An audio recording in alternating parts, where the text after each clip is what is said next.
As a church, we want to be about missions in kind of all of those different spheres of thought. So Jerusalem would be local missions, what we're doing here. Judea and Samaria, we want to do, stateside, other missions around here, but then also to the ends of the earth.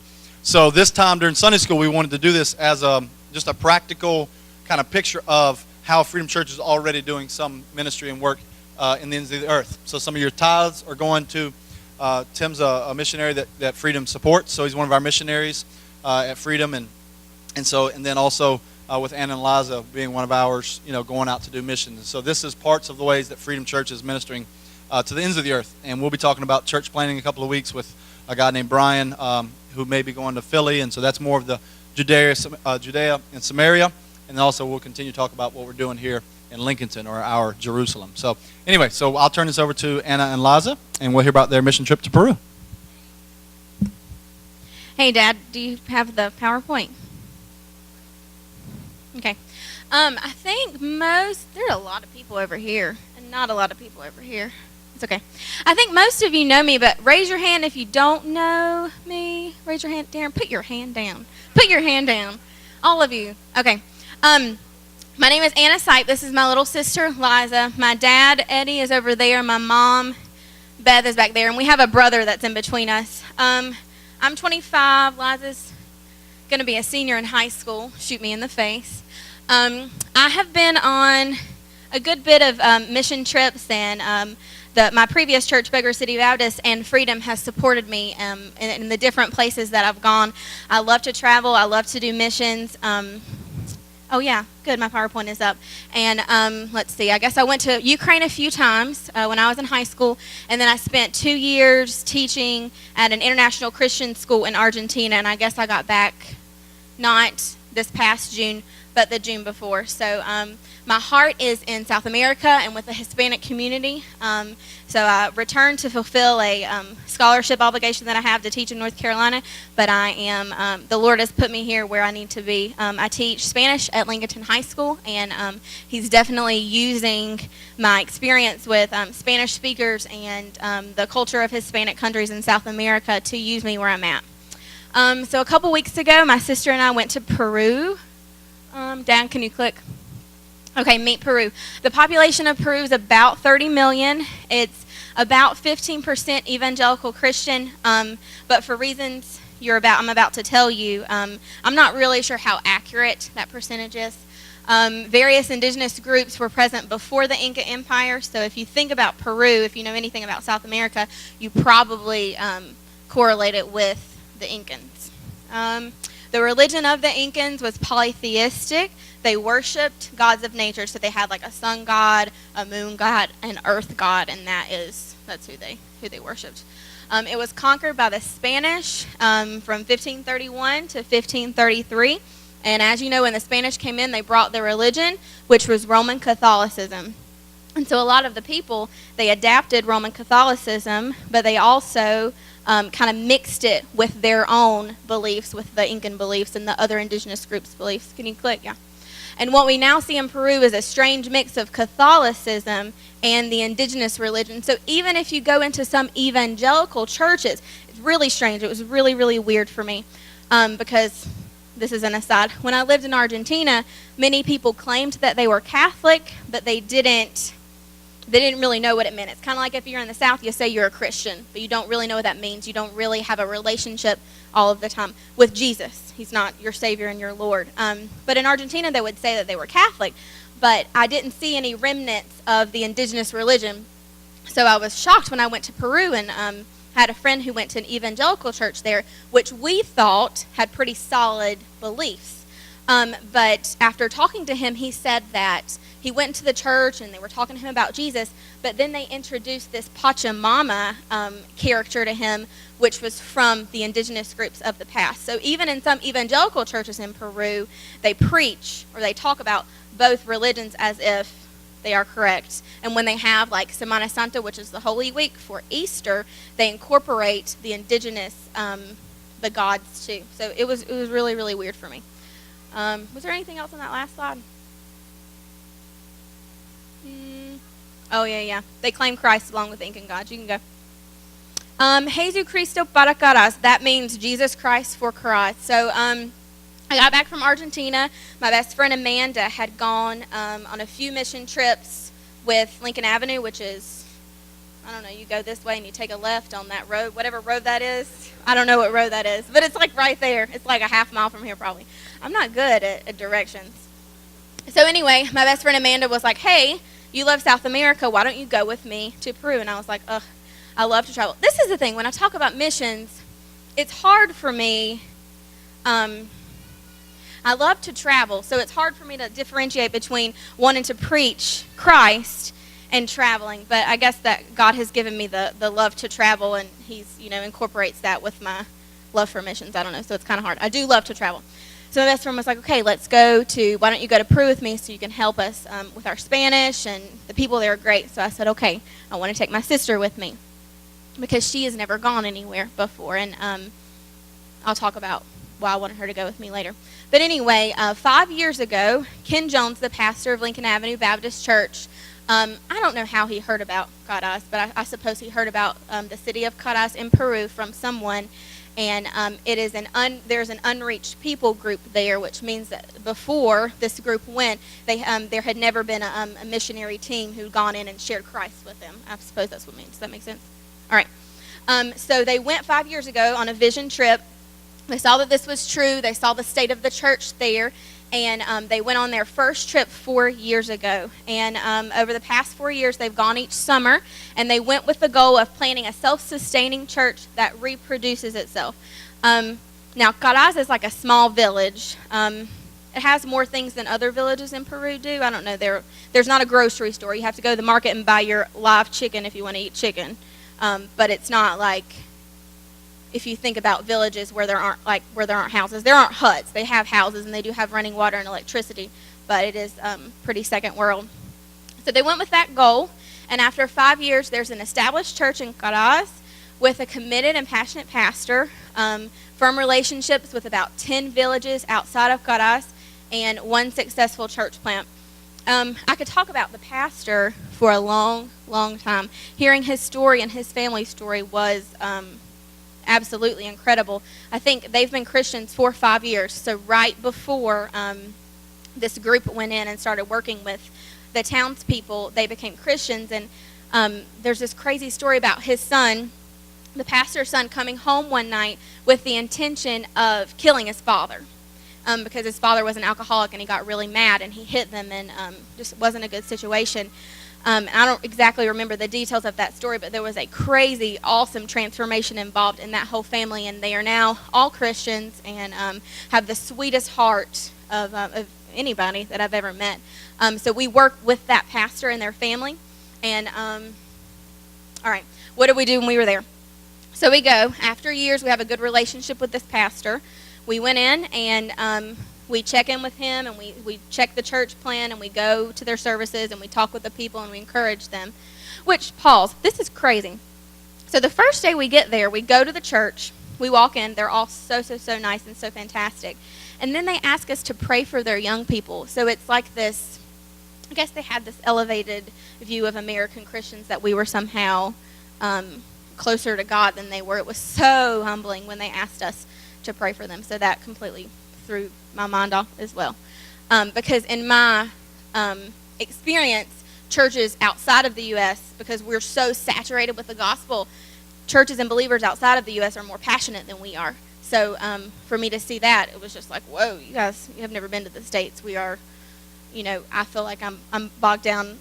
Anyway, whatever, doesn't matter. Okay, so the pastor plans day trips to villages for most days, and we work on relationships with those small villages that are outside of Caras, with the intention of building a church there in the future. And so we kind of go under the premise of eye clinics. We do eye clinics to give glasses to those who need them, but it's just a way in to the people because they don't have, obviously, optometrists there. They don't have access to glasses, and vision is something that I know I take for granted. I wear contacts, and it's easy for me to get them, but if you are somewhere that doesn't have access, I don't know how people go through their lives not being able to see. And in these villages, they're really high up in the mountains, and obviously closer to the equator, so they are closer to the sun, or it's hotter there or something. Yeah, I don't know. I'm not a scientist. But the sun, the sun is hotter or stronger there or something, and without sunglasses, it causes calcium, I think. Once again, I don't really know. But it's this fungus that grows over their eyes. So if you've ever seen, I know I have some people around here, if they're from South America, they have, some of them have this like glazed look of their eyes, and it's because this calcium or this fungus that grows over. So we went there also to give them eye drops. I'm talking. How long have I been talking? What time did I start? I need to know. Oh, okay, good. Can you go back to the last one? All right. So during the day trips, we hold eye clinics and present the gospel to those present. We average about 100 people each day in these villages coming through the eye clinic. So what they do is they go and they hear the gospel, and then we give them this little paper that says, do you see up close? Can you see up close, or can you see far away? For which do you need glasses? And then they go to another station, and Bartley, a man on our team, checked their eyes, and then they go to another station and they get the glasses that they need. Can you click? The first day that we went, you want to say something? All right. The first day that we went to this EC school. And another thing that, I don't want to like overgeneralize South America, but in Buenos Aires where I lived and in Peru where we went, there was a huge lack of knowledge about the EC population. So what they would do is they would group all of these kids with any sort of disability or different ability at all into one school. And if you see the girl in the wheelchair, she doesn't have use of her legs, but as far as like her brain function goes, she is top notch. So she was definitely the leader of everybody there. It was hilarious. All these other little girls, there were some kids with autism and Down syndrome. Just a lot of variety of issues going on there, but they were absolutely precious. So we would go in and play with them and sing songs and talk about Jesus. Click, please.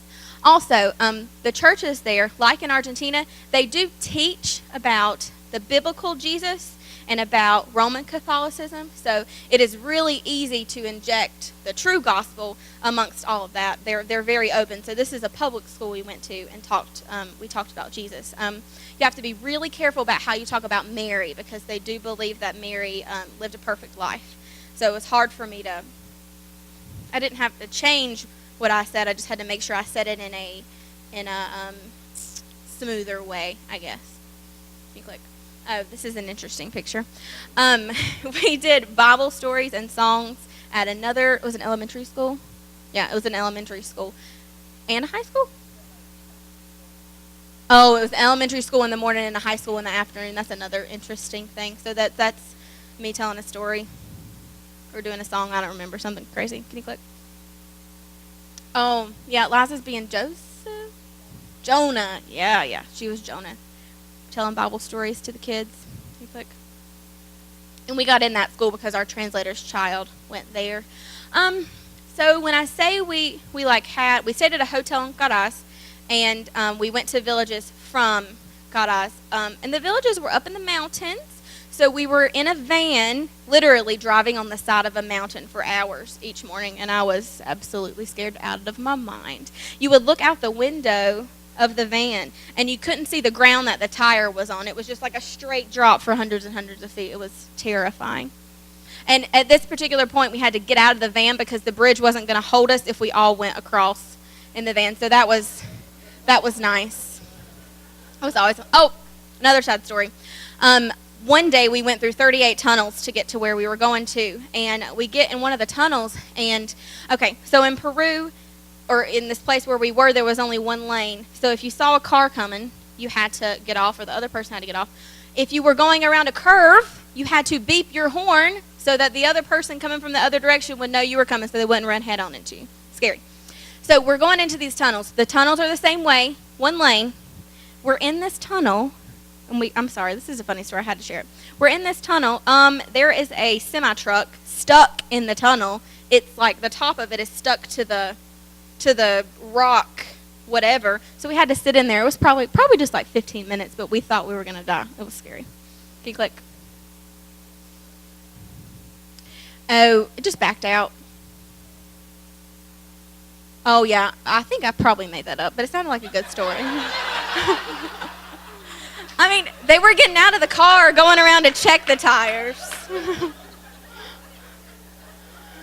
Sorry. Yeah. All right, so this village is Canopa, and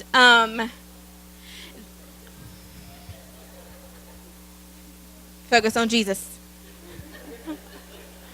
So this village is Canopa, and here we are.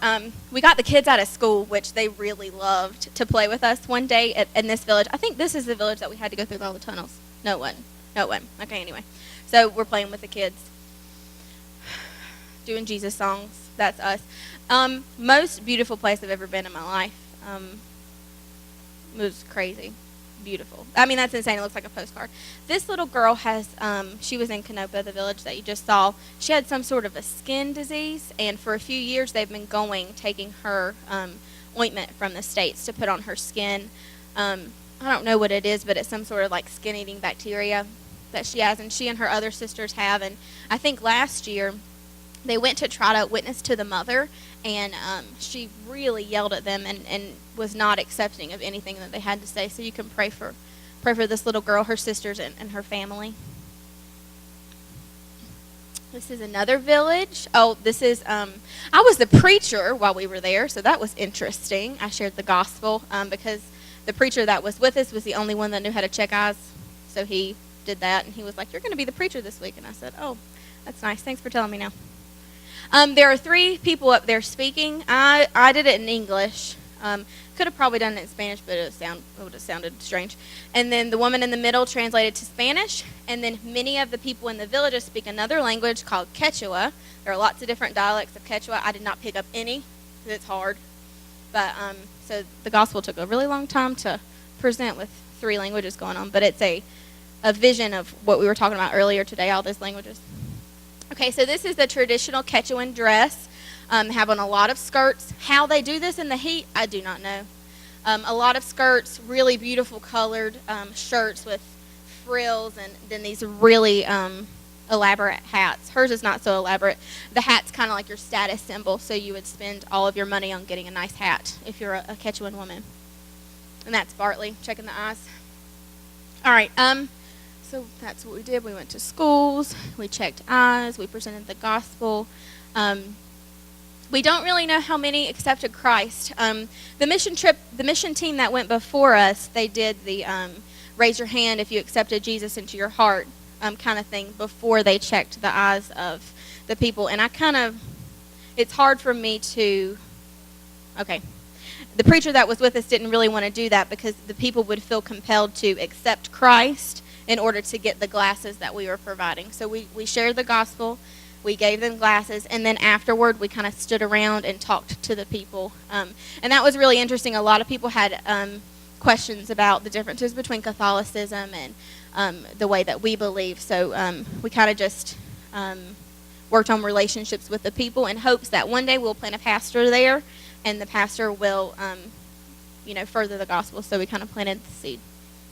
Okay, what's different about cross-cultural mission trips? So we are all missionaries, like Clint said, but I think there's a difference. It's easy for me to talk to a middle-class white woman because I kind of know, not all the time, obviously, we're not the same person, but I kind of have the same background knowledge. And a lot of us in here are from that same, I don't even know what you call it, group of people. But even where we are, we can be cross-cultural missionaries. And I think this is something that it really it's grown me, it grows me a lot. We're called to be missionaries every day, wherever we find ourselves. Oh, yeah. These are some things that I think are kind of special, I guess, about cross-cultural mission trips. We fulfill God's mandate to reach the nations. Even here, when we talk to people about Jesus who are different from ourselves, we realize just how similar all God's people are. I remember when I moved to Argentina, I guess it was 3 years ago, talking to some of the single Argentine women there, and they were talking about how men never asked them out and how they were, 30 and single, and I was like, oh my gosh, they have the same problems I do. It blew my mind because I didn't understand how similar, if we have Christ, I have everything in common with someone who's so different from me. So I think that has just blow my mind. God has used that to blow my mind. God challenges our cultural gods, little g, like church traditions. If we want to do the Lord's Supper every Sunday, like that's not a mandate by God. So if you go to a church somewhere else, we can't expect them to do the same churchy things that we do. It doesn't mean that they're wrong. It doesn't mean that they don't love Jesus. It just means that they're different from us. Something with this is also about Argentina, I guess. The whole alcohol thing. I grew up thinking that alcohol was Satan, I guess, in a bottle. And that wasn't from my parents. That was just from the people that I had around me. And when I went to Argentina, I mean, I don't mean, they don't, whatever. Think what you want to think about that. So when I went to Argentina, I went to a Bible study, and they brought a bottle of wine. And I was going, oh my gosh, what have I gotten myself into? They have a wine at the Bible study. So Jesus really works with me on that, and I have come to realize you can occasionally make sure you know where you're at, right? Partake and not be going to hell, right? So that's something that I had to deal with a lot over 2 years. God changes our personal biases and hidden prejudices. Even if you don't if you don't think that you have biases and prejudices, you do.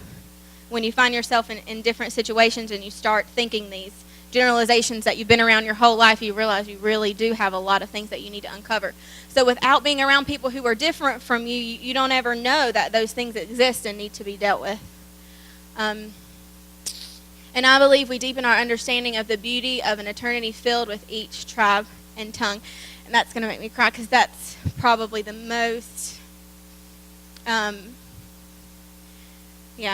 can't talk about that much. It's just the beauty of all of the languages, because I'm a language person, love language, love culture, and the more you surround yourself with people who are different and who speak different languages and who you can't understand because they speak a language you do not understand, the more you get excited about being in a place where we all speak the same languages, where we're all still, I believe in heaven we're still going to be who we are, but we can, communicate with each other like that. I think that's it. Liza, do you have anything? Oh, how to pray for Peru. This is my most favorite moment. This is another funny moment that I have to share. Sorry. I'm almost done, I promise. Okay, so there was this group, this like mariachi-like group, which I thought was Mexican, but I don't, whatever. So this group of like people, and they're doing their little thing, and there were some women dancing, and there's a camera, and they're recording them. And all of a sudden, Bartley's like, hey, we need to go get like kind of to the side of them and see if we can like dance to their music and see what they do. So here we are on the right in the red shirts, and there's the mariachi band on the left. So we go down there and we start dancing, copying what the women are doing. And the filmer, like the cameraman, turns the camera to us. So if you see on National Geographic something about like Peruvian dancers and you see red shirts, that's me. Just so you know. Okay, click. Is that not the most beautiful place you've ever seen in your life? It was ridiculous. After this I looked, and behold, a great multitude that no one could number, from every nation and all tribes and peoples and languages, standing before the throne and before the Lamb. Revelation 7:9. Just another picture of what heaven's going to be like. So pray for the Peruvian people, for their eyes to be open to the true gospel, and for pastors to go out from Caras to plant churches, and for the church plant in Caras.